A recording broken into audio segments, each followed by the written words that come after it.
A man stands at the edge of an open grave. Inside, bones.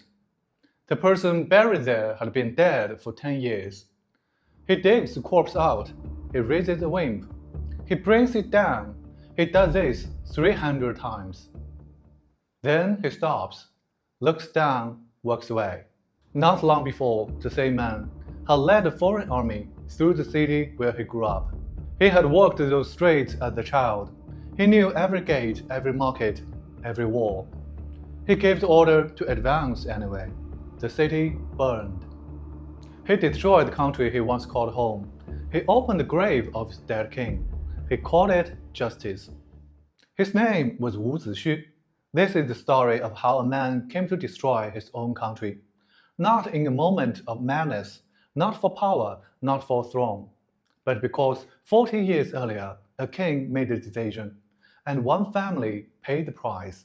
To understand all of this, let's go back to the beginning.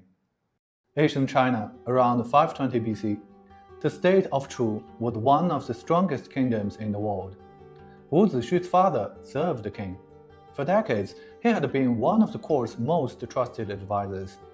Then, a rival official saw an opportunity. He accused the old man of treason. No evidence, no trial. The king believed him. Wu Zixu's father was arrested. Then came the real trap. The king sent words to his two sons. Come to the capital. Your father needs you. Everyone understood what it meant. Their father was already doomed. Now the king wanted the rest of the family. The two brothers faced the same choice. Go and die with their father, or run and live as fugitives. The elder brother chose to go. He believed the son should not abandon his father. Wu Zixu chose differently. Someone had to survive, someone had to remember, someone had to make the king pay. The brothers separated. One rode toward the capital, the other rode away from it. They never saw each other again. The brothers' story ended that day. Wu Zixu's story had barely started. He had a name, he had a target, he had nothing else. For years, Wu Zixu ran from kingdom to kingdom.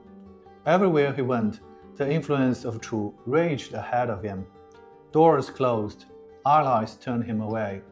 No one wanted trouble with the most powerful kingdom in the region. At one border crossing, he nearly got caught. A later legend claimed that the stress turned his hair completely white overnight. Whether that happened or not hardly matters. What matters is that he escaped, and eventually he crossed into Wu, a rising kingdom on Chu's border, one of the few states powerful enough to challenge Chu's dominance. He arrived with nothing, no position, no family, no protection. The son of one of Chu's most powerful households was now begging for food. But he had one thing left, a reason to keep going. For years, that reason had been all he had. And then, in Wu, someone finally noticed him. At first, Wu Zixu tried the obvious path. He offered his service to the king of Wu. The king listened, then largely ignored him. Then he noticed something. Prince Guang, a royal prince, ambitious, patient, and quietly dissatisfied. The throne belonged to his cousin. The king was getting older. The future was uncertain. Prince Guang wanted power. Wu Zixu wanted revenge. For a time, those two goals pointed in the same direction, and the prince also noticed him. He needed a strategist. Wu Zixu needed a king. They made a deal. Years later, the opportunity came, a banquet, a dagger hidden inside a giant fish, an assassin waiting to strike. The king was stabbed to death in front of his court. Prince Guang seized the throne. History remembers him as King He of Wu. And for the first time since fleeing Chu, Wu Zixu was no longer a hunted man. He was finally standing beside the king. But the king alone would not destroy Chu. He knew that. So he brought another man to court, again and again. The king refused. Wu Zixu tried again, and again, and again. According to later accounts, He recommended the same man 7 times before the king finally agreed to meet him. That man was Sun Tzu. At the time, almost nobody knew his name. Today, his book has been translated into dozens of languages. More than 2,000 years later, the art of war is still studied around the world. Wu Zixu believed Sun Tzu understood something others did not: how to defeat a stronger enemy, how to win before the battle begins. Eventually, the king listened. Now, Wu had a king hungry for expansion, a strategist obsessed with revenge, and a general who understood war better than almost anyone alive. Year after year, Wu grew stronger. Year after year, Chu grew complacent. And somewhere in the middle of it all, Wu Zixu kept waiting.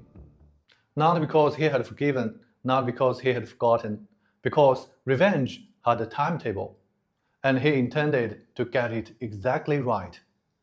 Then finally, the opportunity came. The road back to Chu was open.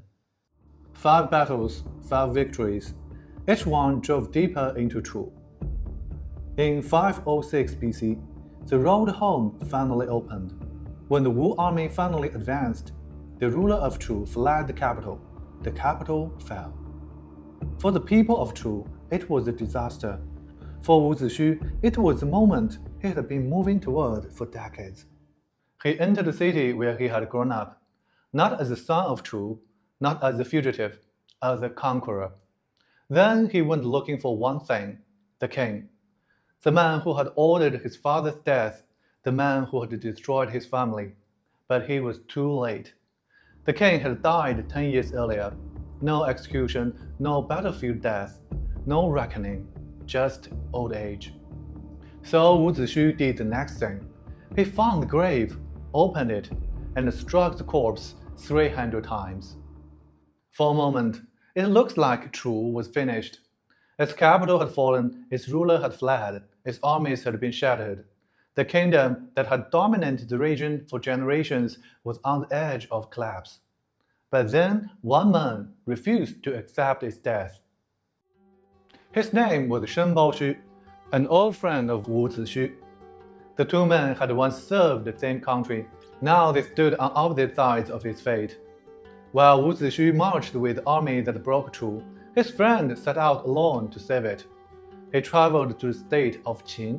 When the ruler refused to help, Shen Baoshu stayed outside the palace gates. He wept day and night, without food, without rest.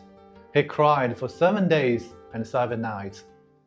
Eventually, the ruler of Qin was moved. An army was sent, 500 war chariots, and because of that decision, Chu survived. Then Shen Baoshu sent a message to his old friend. "You have gone too far." Wu Zixu answered.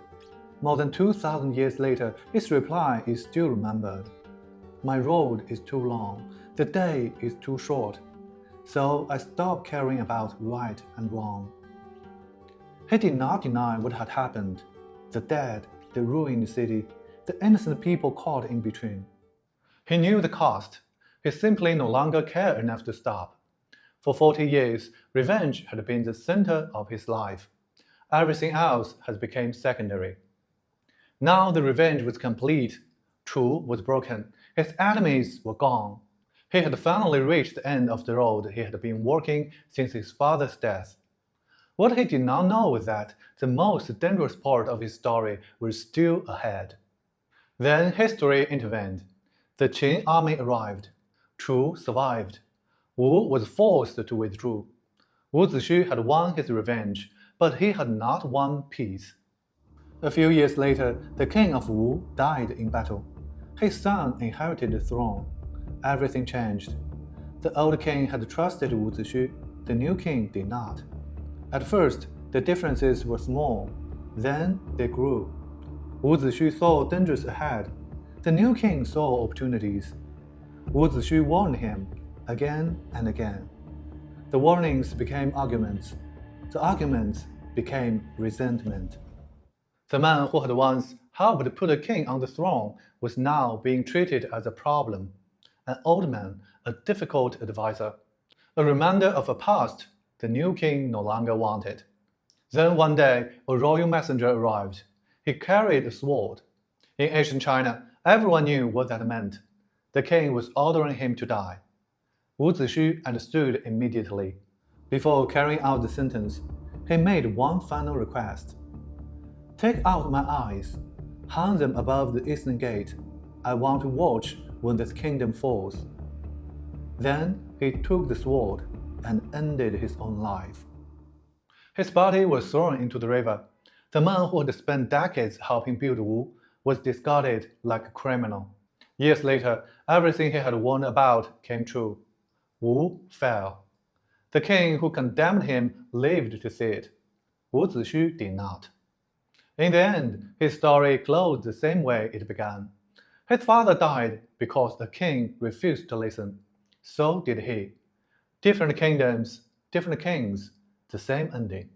Wu Zixu spent his entire life understanding power. He knew when truth was no longer worth serving. He knew when to run. He knew when to fight. He knew how to build alliances, how to find talent, how to win wars. He even knew that the king of Wu was making a terrible mistake. What he never seemed to know was when to leave. The king who trusted him was gone. The new king was not old one. But he kept serving him as if nothing had changed. He kept offering warnings when the king wanted agreement, and that mistake cost him everything. In the end, the kingdom he helped build killed him. Maybe that's the lesson hidden inside this story.